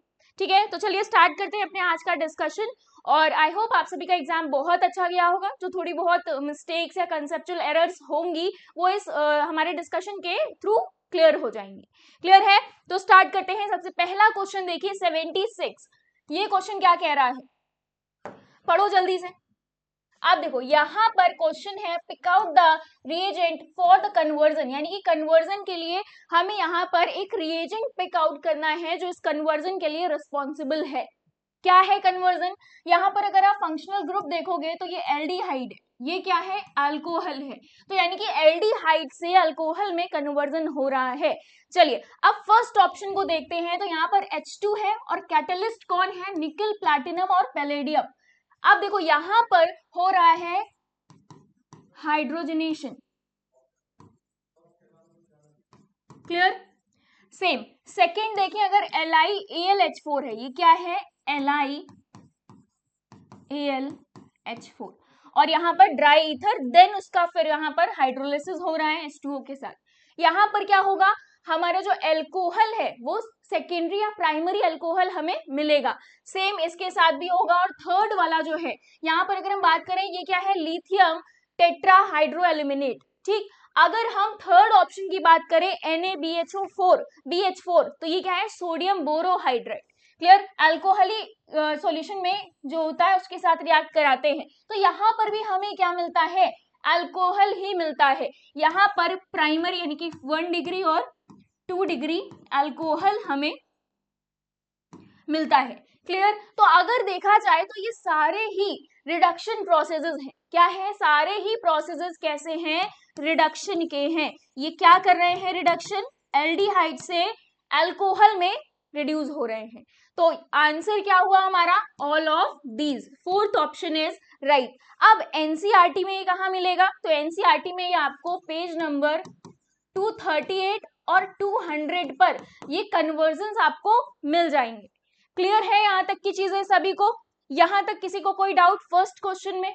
चलो नेक्स्ट क्वेश्चन की बात करते हैं। 76 डन है सभी का, पेज नंबर भी बता दिया है। अब नेक्स्ट 77 नंबर का क्वेश्चन कह रहा है, which of the following will give 3 degree alcohol on reacting with Grignard reagent followed by acid hydrolysis. यानी कि यहाँ पर इनमें से कौन सा कंपाउंड हमें 3 डिग्री अल्कोहल दे रहा है, यानी कि टर्सरी अल्कोहल मिल रहा है, कब, जब उसे हम ग्रिग्नार्ड रिएजेंट के साथ रिएक्ट कराते हैं। ग्रिग्नार्ड रिएजेंट क्या होता है, RMgX। R क्या है, एल्काइल या एरल ग्रुप। ठीक, Mg क्या है आपके लिए, ये Mg जो है मेटल है, X क्या है, हेलोजन्स। ठीक, क्लियर। तो यहाँ पर ये तो क्या हो गया, ग्रिग्नार्ड रिएजेंट हो गया। अब ये रिएक्ट करेगा हमारे ये जो ऑप्शंस दे रखे हैं इनके साथ। HCHO के साथ जब ये रिएक्ट करता है तो यहाँ पर हमें 3 डिग्री अल्कोहल नहीं मिलता है। ठीक है, जो भी एल्डिहाइड है, चाहे हम इस एल्डिहाइड की बात करें, जनरल एल्डिहाइड की भी बात करें, तो हमें क्या मिलता है, अगर हम देखें CH3CHO हमें क्या देता है, सेकेंडरी अल्कोहल देता है, बल्कि HCHO हमें प्राइमरी अल्कोहल देता है, यहां से सेकेंडरी अल्कोहल मिलेगा। ठीक, तो बचा क्या, कीटोन ग्रुप। जो कीटोन्स ग्रुप होते हैं वो ग्रिग्नार्ड रिएजेंट के साथ रिएक्शन जब उनकी होती है तो वो 3 डिग्री अल्कोहल देते हैं। ठीक, तो आंसर क्या हो गया, थर्ड ऑप्शन। अब इसकी रिएक्शन अगर देखना है तो देखो, फर्स्ट वाले की रिएक्शन देखते हैं। प्राइमरी अल्कोहल कैसे मिला, HCHO है, इसने रिएक्शन किया RMgX के साथ। ठीक, जनरल कॉन्फ़िगरेशन हम देखते हैं तो यहाँ पर अब देखो ये बना लेता है RCH2OMgX। फिर हमारा क्वेश्चन ही बोल रहा है, फिर इसका हमने क्या किया, H2O के साथ रिएक्ट करवाया। जब ये H2O के साथ रिएक्ट करता है तो ये बनाता है प्राइमरी अल्कोहल। ठीक, प्लस यहां पर और क्या बन जाता है, MgOH। ठीक, तो ये फर्स्ट वाले ऑप्शन के लिए रिएक्शन है। ऐसे ही सेकेंड वाला जो होगा वो सेकेंडरी अल्कोहल देगा। कीटोन्स की अगर हम बात करें, ठीक है, कीटोन्स की बात करें तो वहां पर वो 3 डिग्री अल्कोहल देगा। कैसे, अगर कीटोन्स की बात करोगे तो क्या हो जाएगा, यहाँ पर ये रिएक्ट करवाया आपने किससे, RMgX के साथ, रिएक्शन क्या बन जाएगी यहाँ पर, RC, यहाँ पर ये R डैश R और यार OMgX आगे जुड़ जाएगा। ठीक है, जैसे आपकी उस रिएक्शन में जुड़ा था, यहाँ जुड़ गया OMgX। ठीक, अब यही जो है ये उठकर फिर से रिएक्ट किया किसके साथ, H2O के साथ। ठीक है, तो क्या बन गया यहाँ पर, ये अल्कोहल बन गया। ठीक, बचा हुआ क्या हुआ, यहाँ पर यहाँ डैश लगा तो बचा हुआ यहाँ पर हो गया MgOH X। ठीक, तो ये रिएक्शन हो गई थर्ड ऑप्शन के लिए, यानी कि जो राइट ऑप्शन है। क्लियर, इतना समझ में आ गया। अच्छा, ये क्वेश्चन भी आपको एनसीईआरटी में मिल जाएगा पेज नंबर 201 पर। ठीक है, क्लियर? तो एनसीईआरटी से अगर आपको देखना है तो आप वहां से भी इसे देख सकते हैं। इतना समझ में आया? कीटोन्स जब ग्रिग्नार्ड रिएजेंट के साथ रिएक्ट करते हैं तो वो 3 डिग्री अल्कोहल देते हैं। तो आगे चले, इसे जल्दी से नोट डाउन कर लो, नेक्स्ट रिएक्शन को भी नोट डाउन कर लो फटाफट, ठीक है? चलो अब बात करते हैं नेक्स्ट क्वेश्चन की। 78 ये क्या कह रहा है? During the conversion of cumene to phenol the intermediate product is, ठीक है, यानी कि जो इंटरमीडिएट होगा, जो प्रोड्यूस्ड होगा, जो प्रोडक्ट, वो बताना है। कैसे? जब हम क्यूमीन से फिनॉल बना रहे होते हैं तब। तो क्यूमीन का फॉर्मूला बताओ जल्दी से। सबसे पहले तो यहां पर आ जाएगा CH और इधर CH3 और ऊपर भी एक CH3 लग जाएगा, ठीक है? ये हो गया क्यूमीन का फॉर्मूला। अब ये रिएक्ट कर रहा है, ठीक? रिएक्ट के दौरान ये बनाएगा, यहां पर इस तरह से आप लिख सकते हो, ठीक? और इधर आ जाएगा CH3। अब ये जो है इसे बोलेंगे क्यूमीन हाइड्रोपरऑक्साइड। क्या बोलेंगे? क्यूमीन हाइड्रोपरऑक्साइड बोलेंगे। क्लियर है इतना सभी को? यहां तक की चीजें क्लियर? अच्छा, अभी भी हम क्या कर रहे हैं? क्यूमीन से फिनॉल, है ना? क्यूमीन से फिनॉल बनना है तो ये रिएक्शन आगे जाएगी कैसे? यहां पर हाइड्रोलिसिस होगा तो फिनॉल मिलेगा, ठीक है? यहां पर क्या मिल गया? फिनॉल। अच्छा, इसके साथ साथ एक चीज और होती है। क्या होती है? यहां पर हमें एसीटोन भी मिलता है। क्या मिलता है? एसीटोन, ठीक? और ये मिल गया फिनॉल। अब देखो क्वेश्चन क्या कह रहा है कि क्यूमीन से फिनॉल बनने का जो प्रोसेस है उसमें इंटरमीडिएट जो प्रोडक्ट है वो क्या होगा? तो इंटरमीडिएट प्रोडक्ट जो होगा वो होगा क्यूमीन हाइड्रो, यहां पर परऑक्साइड, ठीक? तो आंसर क्या हो गया? फर्स्ट ऑप्शन, ठीक है? ये क्या है? क्यूमीन है। रिएक्शन नोट डाउन कर लो, ये रिएक्शन आपको एनसीईआरटी में मिल जाएगी, ठीक है? पेज नंबर आपको 202 पर। क्लियर? इतना समझ में आया सभी को? चलो अब देखो एक चीज और है, जो फिनॉल बनने का वर्ल्ड वाइड प्रोसेस है, यानी कि अगर हम देखें देश भर में या देश के बाहर भी फिनॉल जो बनता है उसकी जो प्रोसीजर है वो यही रिएक्शन है। वर्ल्ड वाइड देखा जाए तो यही प्रोसीजर है जिससे हम फिनॉल का प्रोडक्शन करते हैं, एज वेल एज एसीटोन भी यहाँ पर मिलता है। क्लियर? तो एक नॉलेज ऐड हो गई है, ये आप चाहो तो नोट डाउन कर सकते हो। इतना समझ में आ गया? चलो अब बढ़ते हैं नेक्स्ट क्वेश्चन की तरफ, ठीक है? देखो नेक्स्ट क्वेश्चन यानी कि 79 नंबर का क्वेश्चन कह रहा है which of the following is the correct decreasing order of the boiling point of the compounds shown below. सबसे ज्यादा किसका होगा? फर्स्ट का, ठीक है? सबसे ज्यादा फर्स्ट, फिर आ गया आपका हाइड्रोकार्बन और कीटोन्स में, तो यहां पर फिर आ गया आपका सेकेंड, और हाइड्रोकार्बन आपको पता है, इतना अंडरस्टूड है कि सबसे कम है, तो यहां पर आ गया थर्ड। हाइड्रोकार्बन थर्ड पर है ना, तो थर्ड, ठीक? ये सीक्वेंस फॉलो हो रहा है और यही सीक्वेंस आपको ऑप्शन में पहचानना है। देखो कौन सा सीक्वेंस है? फर्स्ट ऑप्शन है। कौन सा ऑप्शन है? फर्स्ट ऑप्शन है। क्लियर? तो फर्स्ट ऑप्शन के साथ यहां पर हम जाएंगे, बाकी के ऑप्शन गलत होते हैं। तो 79 का first option is the right answer. Clear? चलो नेक्स्ट 80 नंबर का क्वेश्चन देखते हैं। 80 नंबर का क्वेश्चन ये बोल रहा है which of the following is correct with respect to acidic character. अच्छा देखो एसिडिक कैरेक्टर जो होता है यहाँ पर अगर हम देखें सारे कंपाउंड्स हमें अलग अलग दे रखे हैं, ठीक? अगर सेम कंपाउंड होता, जैसे कि अगर फिनॉल होता, सेम फिनॉल होता, उसमें कंपाउंड्स हमारे ऐड होते तो वहां पर हमें इफेक्ट्स देखने पड़ते हैं, ठीक? लेकिन यहाँ पर देखो सारे कंपाउंड अलग है तो हमें सीरीज फॉलो करनी है, तो सीरीज फॉलो करेंगे तो सबसे ज्यादा होता है जो हमारे कार्बोक्सिलिक एसिड होते हैं, तो यहाँ पर CH3COOH का सबसे ज्यादा एसिडिक कैरेक्टर शो होगा, ठीक? उसके बाद फिनॉल्स आ जाएंगे, ठीक है? अब अगर आप ऑप्शन से मैच करना चाहते हो तो हमें लगता है कि फर्स्ट ऑप्शन ही है जो इस क्वेश्चन का आंसर है, ठीक है? First option is the right answer. Clear? तो 80 का फर्स्ट डन। उसके बाद यहां पर आप ये लिख सकते हो। क्लियर?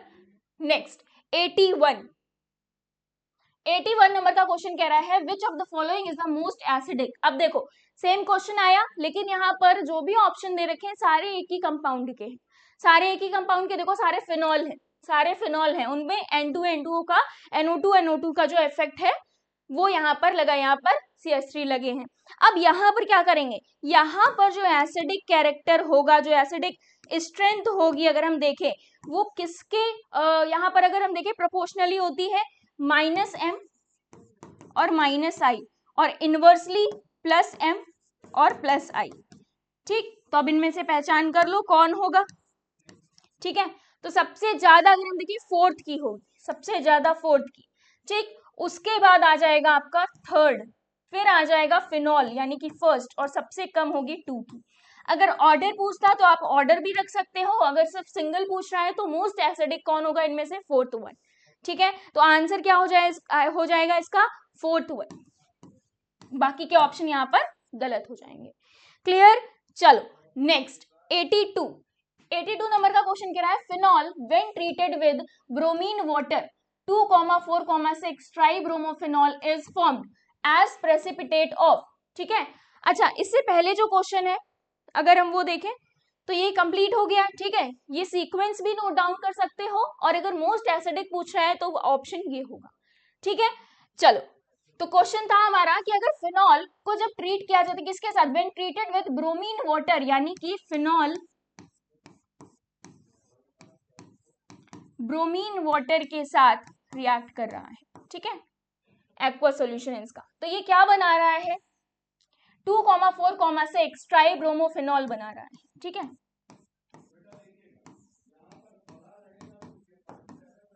2, यहाँ पर 4 और 6 ये बन रहा है। ठीक, साथ में यहाँ पर HBr भी बनता है। अब ये कह रहा है जब ये बन रहा है तो प्रेसिपिटेट किस कलर का होगा, ब्राउन, येलो, रेड या व्हाइट, जल्दी से बताओ कौन से कलर का होगा।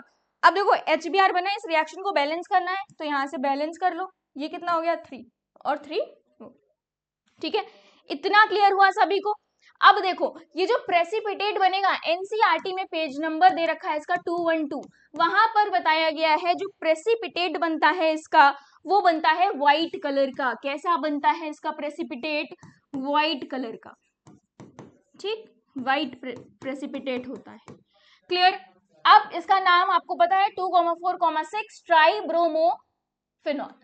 ठीक है, क्लियर यहाँ तक की चीजें। आगे बढ़े नेक्स्ट क्वेश्चन की तरफ, पेज नंबर ऑलरेडी बता दिया है, NCERT में आपको मिल जाएगा। डन, चलो नेक्स्ट 83। अब देखो 83 में एक रिएक्शन दे रखी है, यहाँ पर फिनॉल NaOH के साथ रिएक्ट करता है और फिनॉक्साइड बना रहा है। उसके बाद ये रिएक्शन फिर से होती है किसके प्रेजेंस में, कार्बन डाइऑक्साइड के प्रेजेंस में, और 400 केल्विन है, 400 केल्विन के टेम्परेचर पर प्रेशर कितना है, 4 to 7 एटमॉस्फेरिक है। उसके बाद हाइड्रोलिसिस भी हो रहा है यहाँ पर, तो यहाँ पर बन क्या रहा है, ये क्या है, सैलिसिलिक एसिड, सैलिसिलिक एसिड बन रहा है। ठीक है, याद रखना। अब ये कह रहा है इज पॉपुलरली नोन एज, इस रिएक्शन को हम क्या बोलते हैं। अच्छा NCERT में ये पेज नंबर 212 213 पर मिल जाएगी। ठीक है, तो इस रिएक्शन को क्या बोलते हैं जल्दी से बताओ, ये रिएक्शन क्या होगी, इसका नाम सैलिसिलिक एसिड है। ठीक है, क्लियर है, ये रिएक्शन हो रही, इस रिएक्शन को हम बोलते हैं कोलबेज रिएक्शन। क्या बोलते हैं, कोलबेज रिएक्शन बोलते हैं। क्लियर, इतना समझ में आया सभी को। चलो तो 83 का second option is the right option.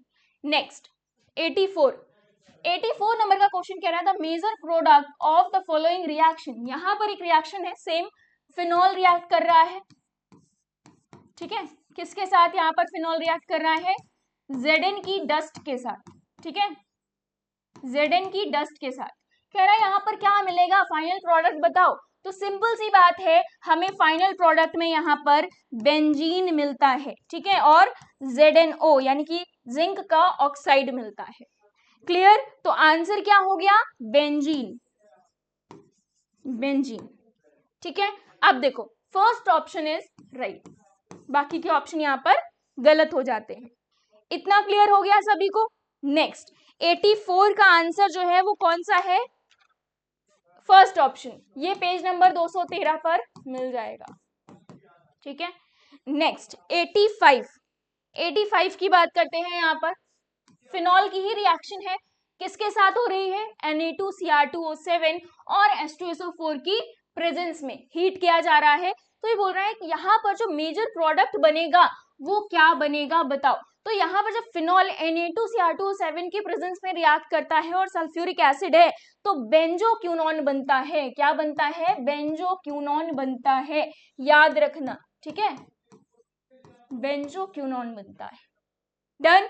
तो आंसर ऑप्शन में आपको पता चल जाएगा, fourth option is right option, बाकी के ऑप्शन यहाँ पर गलत हो जाएंगे। इतना क्लियर है। यहाँ पर क्या हो रहा है, ऑक्सीडेशन हो रहा है, बेंजोक्विनोन बन रहा है, ठीक है। डन। 85 क्लियर है सभी को, यहां तक के क्वेश्चन समझ में आए। चलो नेक्स्ट क्वेश्चन की बात करते हैं। 86 नंबर का क्वेश्चन बोल रहा है, which of the following reaction is used for the industrial preparation of methanol, यानी कि मिथेनॉल को बनाने के लिए उसका जो इंडस्ट्रियल प्रोसेस है वो कौन सा यूज किया जाता है। ये भी एनसीईआरटी में दे रखा है, जहां पर आपको इंडस्ट्रियल मेथड बताए गए हैं एथेनॉल और मेथेनॉल के लिए, ठीक। तो अगर हम देखें मेथनॉल के लिए जो इंडस्ट्रियल प्रिपरेशन होती है वो होती है CO+H2 के साथ, हाई टेम्परेचर पर होती है, यहाँ पर ZnO और Cr2O3 के प्रेजेंस में, ठीक, 200 एटमॉस्फेयर। और अगर हम टेम्परेचर की बात करें हाई टेम्परेचर में क्या बनता है, मेथेनॉल बनता है, ठीक है, याद रखना। This is known as industrial method for preparation of methanol. Clear, समझ में आ गया इतना। तो ऑप्शन कौन सा सही हो जाएगा, यहाँ पर वाटर गैस बोलते हैं, ठीक है। तो यहाँ पर ऑप्शन कौन सा हो जाएगा, सेकेंड ऑप्शन, बाकी के ऑप्शन यहाँ पर गलत हो जाते हैं। इतना क्लियर है। चलो ये भी आपको मिल जाएगा पेज नंबर 214 पर, ठीक है, पेज नंबर 214 पर। डन, इतना समझ में आ गया। चलो नेक्स्ट 87 नंबर का क्वेश्चन। 87 नंबर का क्वेश्चन कह रहा है, in addition to ethanol denatured alcohol contains, यानी कि एथेनॉल में जो एडिशन करते हैं हम उसका डीनेचुरेशन कराने के लिए उसमें क्या क्या चीजें मिलाते हैं। तो सबसे पहले हम मिलाते हैं CuSO4 को। अच्छा क्यों मिलाते हैं, द रीजन इज कलर के लिए सबसे पहले, ठीक है, कलर। अब हम मिलाते हैं, एक और चीज है पिरिडीन, पिरिडीन को मिलाते हैं फाउल स्मेल के लिए। पिरिडीन के लिए अगर हम बात करें,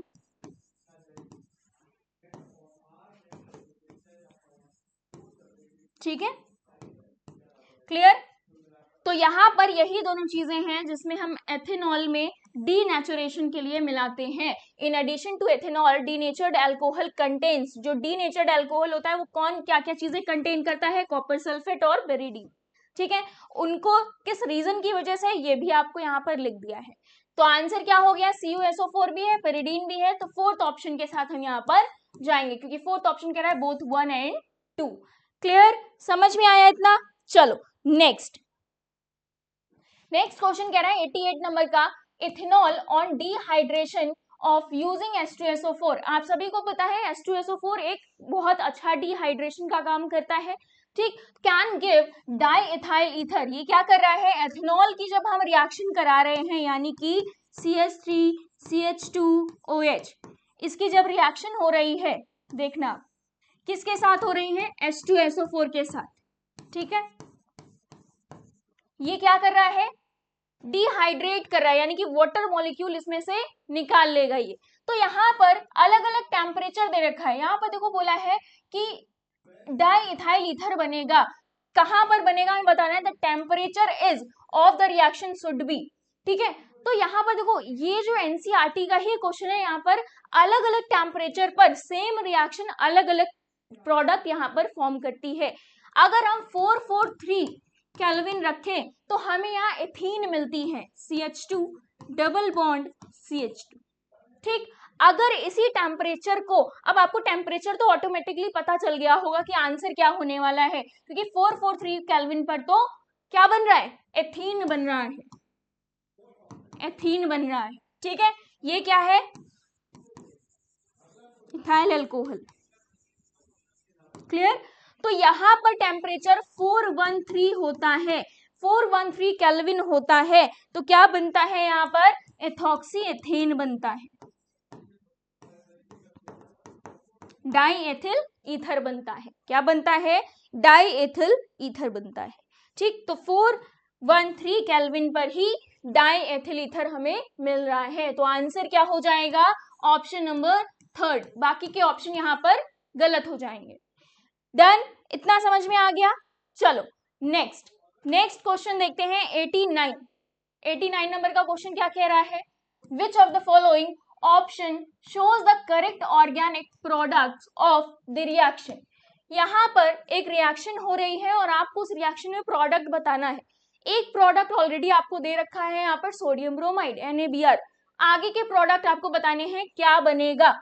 तो यहां पर अगर हम प्रोडक्ट की बात करें तो देखो सबसे पहले ये क्या है, 3 डिग्री एल्काइल हैलाइड है। ठीक है, 3 डिग्री एल्काइल हैलाइड है ये।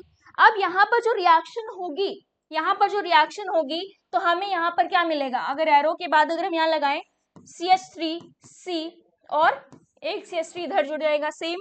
ठीक, ये बन जाएगा CH2 और आगे जो नेक्स्ट प्रोडक्ट और मिलेगा हमें वो मिल जाएगा CH3 CH2OH, यानी कि एक अल्कोहल मिल जाएगा। ठीक, तो ये प्रोडक्ट इस रिएक्शन से हमें मिलता है। डन, इतना समझ में आ गया। चलो नेक्स्ट, यानी कि अगर ऑप्शन देखो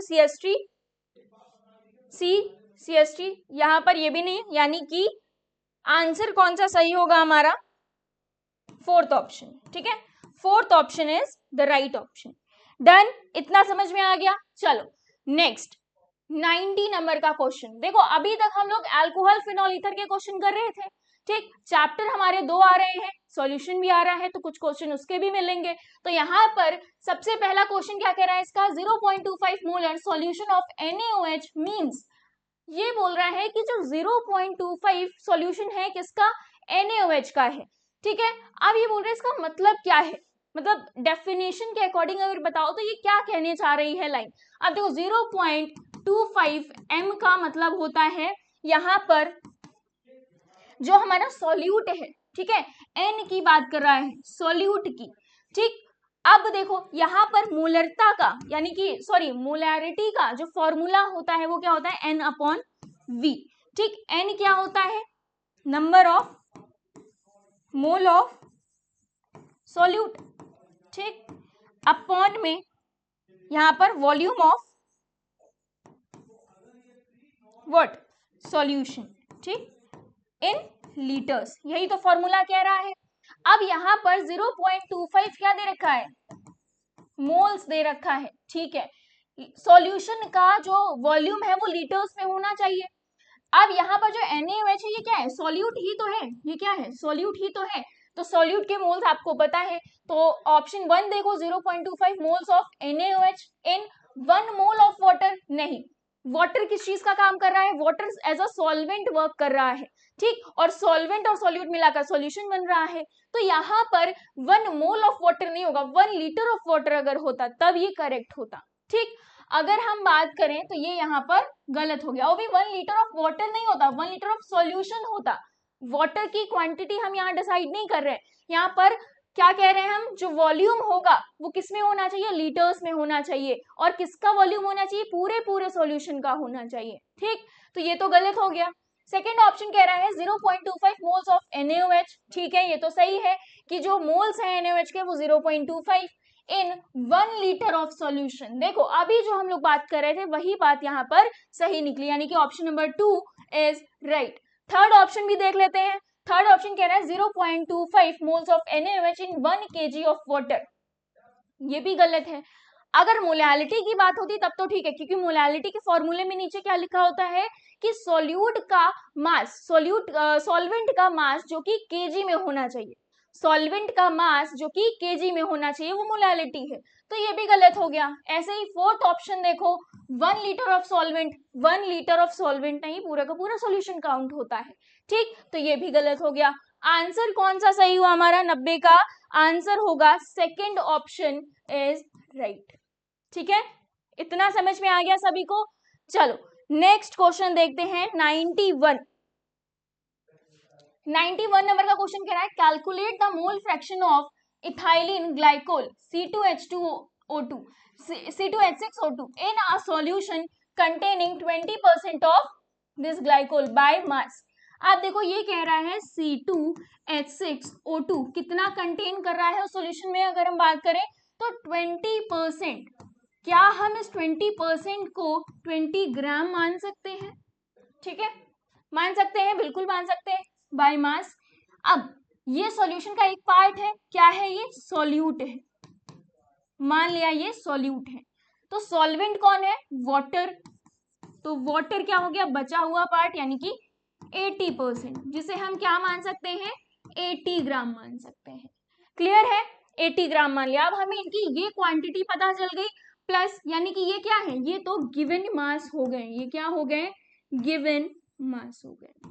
ठीक, अब इनके जो मॉलिक्यूलर मास होते हैं वो कैसे फाइंड आउट करोगे? मॉलिक्यूलर मास देखो, अब यहां पर इसका क्या हो जाएगा? 12, 1 का तो 2 का 24, प्लस 6 प्लस 1 का 16 तो 2 का 32, कितना आ गया ये? 62 ग्राम पर मोल। ठीक, इसी तरह वाटर के लिए अगर देखो, वाटर के लिए कितना हो जाएगा? आप सभी को पता है 18 होता है। ठीक, 18 ग्राम पर मोल। इतना समझ में आ गया? अब देखो मोल फ्रैक्शन क्या होता है। मोल फ्रैक्शन अगर हम यहां पर फाइंड आउट करते हैं, मोल फ्रैक्शन, तो काई ए की जगह हम इसे क्या मान ले? ग्लाइकोल मान ले, C2H6O2 ये मान सकते हैं। फॉर्मूला क्या कहता है? फॉर्मूला बोलता है कि यहाँ पर number of mole of solute. तो number of mole of solute कैसे निकलेंगे? यानी कि हमें N फाइंड आउट करना है। N फाइंड आउट करने के लिए W/M पता होना चाहिए। W क्या है? गिवन मास है। गिवन मास हमें पता है 20 ग्राम है। ठीक है, तो यहाँ पर हो गया 20, और मॉलिक्यूलर मास अभी अभी आपने फाइंड आउट किया, कितना है? 62। ठीक है, तो यहाँ पर 20 डिवाइड बाय 62। ऐसे ही अगर आप number of mole of water के निकालो, कितने हो जाएंगे? यहाँ पर 80 गिवन है और होता कितना है? 18। ये डिवाइड करोगे 4.44 आ जाएगा। इसे डिवाइड करोगे तो 0.62 समथिंग आएगा। कितना आएगा? 0.06 समथिंग, है ना? 0.06। क्लियर? 0.0 काउंट करो, इसका क्या आएगा? डिवाइड करो जल्दी से। यहां पर ये आ जाएगा 0.322 आएगा, सॉरी यहां पर आ जाएगा 0.322। ठीक, ये आ जाएगा 0.322। इतना क्लियर है? अच्छा, वाटर के लिए अगर बात करें 4.44 आ गया। अब हमें मोल्स पता है, इसके लिए फॉर्मूला क्या हो जाएगा? N C2H6O2 डिवाइड में N C2H6O2 plus NH2O। Find out कर लो जल्दी से, क्या आ जाएगा? 0.322 डिवाइड बाय 4.44 प्लस ये इधर कर दिया। ठीक, कंफ्यूज मत होना। 0.322 फाइंड आउट करो, कैलकुलेट करो इसे। जब आप कैलकुलेट करोगे then you will get the value of 0.067 something, जो कि अप्रोक्सीमेटली हमारे ऑप्शन से अगर देखें तो 0.068 हो जाएगी। यही हमारा राइट आंसर हो जाएगा। ठीक है, ऑप्शन देखो, सेकेंड ऑप्शन यहाँ पर राइट हो जाएगा, बाकी के ऑप्शन गलत हो जाएंगे। अच्छा, एक चीज इन एडिशन, अगर यहाँ पर वाटर का भी पूछ लेता, ठीक है, मान लो अगर वाटर के भी पूछ लेता, बोलता कि मोल फ्रैक्शन दोनों के बताओ, तो यहाँ पर क्या सेम प्रोसीजर कैलकुलेशन करते? टाइम कंजम्पशन होता। तो आपको ट्रिक पता ही है कि काई जो C2H6O2 है प्लस काई H2O है इज ऑलवेज इक्वल टू 1। इसकी वैल्यू आपको पता है 0.068 plus chi H2O is equal to 1। तो यहाँ पर 1 माइनस में ले जाओ काई H2O की वैल्यू, यानी कि आपको मोल फ्रैक्शन ऑफ वाटर भी पता चल जाएगा। 1 माइनस 0.068। ठीक, तो फाइंड आउट कर लो, ये भी आपको पता चल गया। क्लियर है इतनी चीजें? नोट डाउन कर लो जल्दी से। तो यहाँ पर इसके लिए 0.0932 आ जाएगा समथिंग। ठीक है, डन। चलो आगे बढ़े, इसे जल्दी से नोट डाउन कर लो। चलो नेक्स्ट क्वेश्चन की तरफ बढ़ते हैं आगे। तो आंसर क्या हो गया इसका? Second option is right, 92 number का क्वेश्चन देखो। ये बोल रहा है nitric acid and water is an example of which class of azeotrope, यानी कि नाइट्रिक एसिड HNO3 और वाटर किस टाइप के अजियोट्रोप है, यानी कि किस टाइप ऑफ क्लास के हैं। फर्स्ट कह रहा है मैक्सिमम बॉइलिंग पॉइंट अजियोट्रोप है, मिनिमम बॉइलिंग पॉइंट अजियोट्रोप है, दोनों है या एजियोट्रोप है ही नहीं। तो अगर देखा जाए इसका मिक्सचर एजियोट्रोप तो है, लेकिन ये मैक्सिमम बॉइलिंग पॉइंट शो करता है, बिकॉज राउल्ट्स लॉ की अगर हम बात करें तो ये वहां पर निगेटिव डेविएशन, कैसा डेविएशन शो करता है? निगेटिव डेविएशन शो करता है, negative deviation from Raoult's law. ठीक है, तो आंसर क्या हो जाएगा? Maximum boiling azeotrope. बाकी के ऑप्शन यहाँ पर गलत हो जाएंगे। डन, इतना समझ में आया सभी को? क्लियर है? चल तो इसे नोट डाउन कर लो। ठीक है, 93 नंबर का क्वेश्चन देखो क्या कह रहा है। Arrange the following alcohols in order of increasing reactivity towards sodium metal, यानी कि सोडियम मेटल के अगर हम रिएक्टिविटी देखें किसके टूवर्ड्स? सोडियम मेटल के, तो अल्कोहल्स जितने भी ये दे रखे हैं उनकी ऑर्डर ऑफ इंक्रीजिंग रिएक्टिविटी क्या होगी? तो सोडियम मेटल क्या है? बेस है। ठीक, तो यहाँ पर जो रिएक्टिविटी होगी, इंक्रीजिंग रिएक्टिविटी, वो हमें बतानी है। तो इसके लिए देखो एक एसिडिक कैरेक्टर की अगर हम बात करें तो यहाँ पर एक सीक्वेंस फॉलो होता है। क्या सीक्वेंस होगा? कि 1 डिग्री अल्कोहल की ज्यादा, second degree, then third degree. ठीक, अब इन अल्कोहल्स को उन्हीं डिग्री के अकॉर्डिंग लगा लो। 1 डिग्री कौन है? सेकेंड डिग्री और थर्ड डिग्री। तो इस हिसाब से क्या हो जाएगा? थर्ड वाला पहले आ जाएगा। ठीक है, थर्ड वाला क्योंकि वो 1 डिग्री है। फिर सेकेंड डिग्री अल्कोहल यानी कि सेकेंड वन आ गया। फिर सबसे कम 3 डिग्री। ठीक है, तो 3 डिग्री कौन सा है? फर्स्ट ऑप्शन है, यानी कि फर्स्ट वन। ठीक, तो यहां पर जो सीक्वेंस बना है towards the sodium metal reactivity का इंक्रीजिंग ऑर्डर अगर आप देखोगे तो क्या बना है यहाँ पर? जल्दी से बताओ। अच्छा, इंक्रीजिंग पूछा है तो इंक्रीजिंग जस्ट इसका अपोजिट कर दो, फर्स्ट, सेकेंड, देन थर्ड। ठीक है, फर्स्ट, सेकेंड और थर्ड। डन, इतना समझ में आया? तो आंसर क्या हो जाएगा इसका? थर्ड ऑप्शन इज राइट, क्योंकि इंक्रीजिंग पूछ रहा है। ठीक है, ये डिक्रीजिंग हो गई। डन, ये इंक्रीजिंग यहां लिख दे रहे हैं, कंफ्यूजन ना हो इसलिए, और ये डिक्रीजिंग। क्लियर है? नेक्स्ट 94 नंबर का क्वेश्चन कह रहा है the correct sequence of decreasing acidity is, acidity के डिक्रीजिंग ऑर्डर जो होता है उसके लिए करेक्ट ऑर्डर क्या होगा? जल्दी से बताओ। तो अगर हम यहाँ पर ध्यान से देखें तो सारे ही मोस्टली क्या है? अल्कोहल है, 1 डिग्री, 2 डिग्री और 3 डिग्री। तो यहाँ पर जो आंसर आपका राइट होगा वो कौन सा आंसर राइट होगा? फर्स्ट। अगर देखें तो यहाँ पर ये तो गलत है, second option is the right option. ठीक है, second degree then third degree, इस तरह से जो ऑर्डर होगा यहाँ पर कैसा है? ये ऑर्डर हमारा second order is the right option. Done, यहाँ पर क्योंकि क्या बताया? डिक्रीजिंग एसिडिटी पूछा गया है ना, डिक्रीजिंग। क्लियर? नेक्स्ट 95 नंबर का क्वेश्चन कह रहा है identify the final product of the reaction sequence. यहाँ पर एक रिएक्शन का सीक्वेंस दे रखा है, फिनॉल की जिंक के साथ रिएक्शन हो रही है, डिस्टिलेशन हो रहा है, तो कंपाउंड X बन रहा है। ठीक है, उसके बाद यही कंपाउंड CH3COCl और AlCl3, ठीक है, एल्युमिनियम क्लोराइड के साथ रिएक्ट कर रहा है तो कंपाउंड Y बना रहा है। ये पूछ रहा है फाइनल प्रोडक्ट बताओ, यानी कि Y क्या होगा ये बताओ। तो Y क्या हो सकता है? बेंजोफिनॉन हो सकता है, एसिटोफिनॉन हो सकता है, डाइफिनाइल हो सकता है, या मेथिल सैलिसिलेट हो सकता है। क्या होगा? जल्दी से यहाँ जवाब दो। अगर हम X की बात करें तो X तो बेंजीन होगा। ठीक है, X जो होगा वो बेंजीन होगा।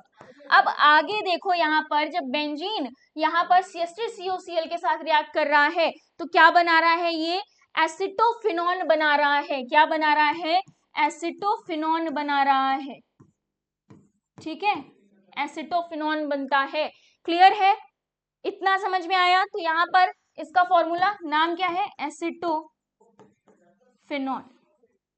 ठीक, तो आंसर क्या हो गया यहाँ पर, ऑप्शन नंबर 2। बाकी के ऑप्शन यहाँ पर गलत हो गए। 95 क्लियर है सभी को? क्लियर है 95? चलो नेक्स्ट क्वेश्चन की तरफ आगे बढ़ते हैं। 96 क्या कह रहा है, match the column 1 with column 2 and mark the appropriate choice. ठीक, अब देखो इस टाइप के क्वेश्चन आते हैं, काफी लेंदी होते हैं, एक एक को सॉल्व करोगे तो यहाँ पर बहुत ज्यादा टाइम कंजम्पशन होगा, क्योंकि अगर नीट के पेपर में ये क्वेश्चन आ गया तो टाइम चला जाएगा, एक एक रिएक्शन लिखोगे तब आपको फाइनल प्रोडक्ट पता चलेगा, उसमें भी कुछ भूल गए तो फिर लो, है ना। तो यहाँ पर क्या करेंगे हम, ऑप्शन के सीक्वेंस से शॉर्टकट लगाएंगे। ऑप्शन का सीक्वेंस देखो हर जगह वेरी कर रहा है या नहीं, जहां वेरी कर रहा है वही हमारे राइट होंगे, अगर सेम आ गया तो वहां टाइम हमारा ज्यादा लगेगा। अगर ए की बात करो तो ए का फर्स्ट सेकंड थर्ड फोर्थ देखो सीक्वेंस अलग अलग है, बी में देखो तो थर्ड ये भी है थर्ड ये भी है, तो बी अगर हम मैच कराने बैठे तो टाइम बहुत जाएगा। सी भी देखो तो सी में सेकंड यहाँ है सेकंड यहाँ है, सी भी मैच नहीं कराना।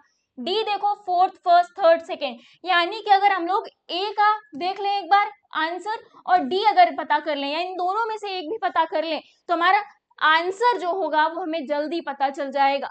तो फर्स्ट देखो hydrolysis of benzene diazonium chloride, तो यहाँ पर डाईएजोनियम क्लोराइड जो है बेंजीन डाईएजोनियम क्लोराइड क्या हो रहा है, यहाँ पर हाइड्रोलिसिस हो रहा है। क्या हो रहा है, हाइड्रोलिसिस हो रहा है। तो यहाँ पर ये कह रहा है, अब देखो इस रिएक्शन में क्या बनेगा, यहाँ पर फिनॉल बनता है, याद रखना यहाँ पर फिनॉल बनता है, नाइट्रोजन गैस रिलीज होती है और हाइड्रोक्लोरिक अम्ल बनता है। क्या, हाइड्रोक्लोरिक एसिड बनता है। ठीक है, क्लियर। तो यहाँ पर देखो अब ये तो पता चल गया कि फिनॉल है, यानी कि इस रिएक्शन से फिनॉल जहां होगा वही हमारा राइट आंसर होगा, यानी कि ए का फोर्थ। अब देखो ए का फोर्थ यही है और कोई है ही नहीं, ए का फोर्थ और कोई नहीं, अगर होता तो हमें फिर से चेक करना पड़ता, इसीलिए ए का फोर्थ इज राइट। अब आपको और कंफर्मेशन चाहिए अपने आंसर के लिए, तो फिनॉल की कॉन्सेंट्रेटेड HNO3 के साथ रिएक्शन करवा दो। तो यहाँ पर जब फिनॉल करेगा HNO3 के साथ तो क्या बनाएगा ये 2,4,6 ट्राई, जिसे हम और क्या बोल सकते हैं, बताओ, पिक्रिक एसिड बोलते हैं। क्या बोलते हैं, पिक्रिक एसिड। तो नाम क्या होगा 2,4,6 ट्राई नाइट्रोफिनॉल। ठीक है, रिएक्शन करना है तो रिएक्शन भी कर सकते हो। क्या कह रहा है ये, फिनॉल की कॉन्सेंट्रेटेड HNO3 के साथ, फिनॉल की कॉन्सेंट्रेटेड HNO3 के साथ रिएक्शन हो रही है। अब देखो यहां पर जो बनेगा पिक्रिक एसिड बनता है, ठीक है, यहां पर 2,4,6, ठीक,